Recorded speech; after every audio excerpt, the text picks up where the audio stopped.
The Joe Rogan Experience. So from the age of 19 to the age of 22, I went and did a job called TAC-P, where you control fast movers behind enemy lines. Cool job, but there's no water. I was afraid of the water, so I avoided it. And I gained 125 pounds in that time frame. I went from 175 to almost 300, to 297 was my heaviest. And I started finding things that was comfortable. And the more things I found comfortable, the more uncomfortable my mind was. Because that voice I was telling you about, it always was there. I was just trying to avoid that conscience. I wanted to be left alone from that conscience, and it wouldn't leave me alone. So I got out of the Air Force, and I started working for a job called Ecolab, where you spray for cockroaches at 24, and spraying at different Steak and Shakes, Red Lobster, whatever, from 11 o'clock at night to 7 o'clock in the morning. And what changed, I came home and watched this Discovery Channel show, Class 224.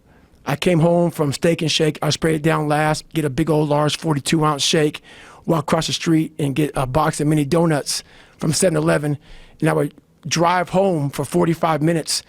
This big old fat guy who, yeah, I worked out, but I was fat. I didn't run, didn't PT, I just hit the gym. So driving home, turn the TV on, and what comes on, Discovery Channel show, and that's where everything changed for me. I was taking a shower, I walked out, heard these guys, and I watched the show, and it made me reflect big time on the piece of shit that I am, and I'm exactly what people said I was going to be.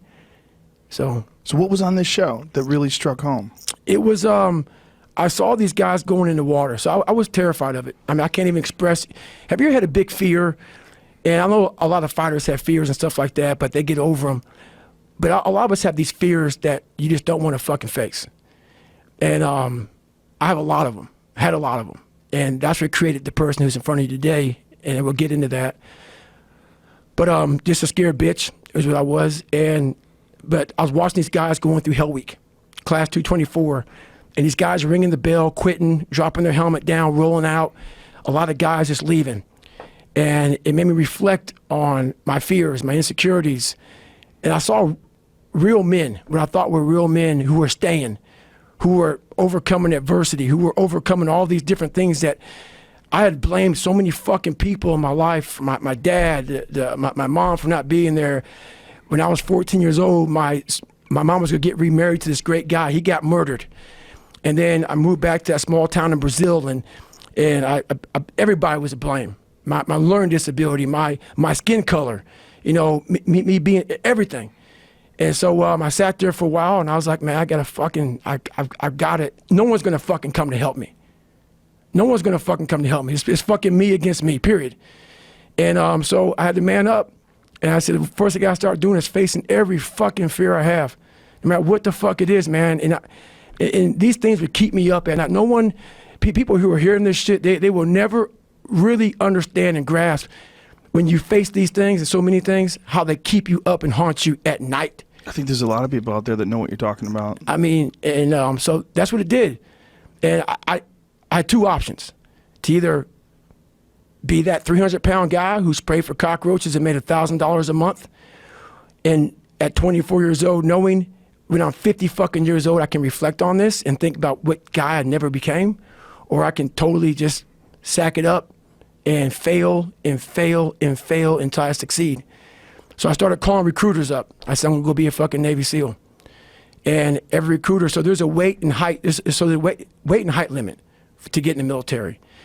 And I was 6'1" and 297. And I had prior service, which was a big deal.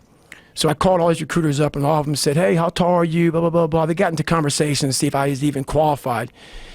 And by the time I got to my weight, phone would hang up pretty much, like, hey, you know what, call somebody else, you know, try to get in the reserves. So I tried to get in the reserves. And I called this guy named Steven Salgio, recruiter, up. And he said, hey, come on in. He saw me, put me through the weight standard, all this other stuff. And to get into the class I had to lose 106 pounds in less than 3 months. So I was like, fuck that, I can't do that. I grabbed my chocolate milkshake and went back to Ecolab. I'm going back to work, man. This is my life. So in this job, you're looking for cockroaches, looking for rodents and stuff like that. And this next morning, or this next night, I went to work, and I don't like cockroaches too much. I hit the mother load of cockroaches. And this restaurant got full of cockroaches and rodents and everything else. And I sat there and said, this is my life. I said, this is my life. You are exactly who the fuck, this is it. And I said, this ain't gonna be it for me. So in that restaurant, I quit my job, left my canister in that restaurant, my spray canister, got back in my Ecolab truck, and I went home. And I started working out like somebody, I became the most obsessed person on the planet Earth. And I was basically, I had to invent a guy that didn't exist. I had to invent a guy that can take any pain, any suffering, any kind of judgment, be called nigger, be called whatever the fuck in the world, and be able to stand in the fucking room and say, go fuck yourself. I had to build this callous mind, and I built it through suffering.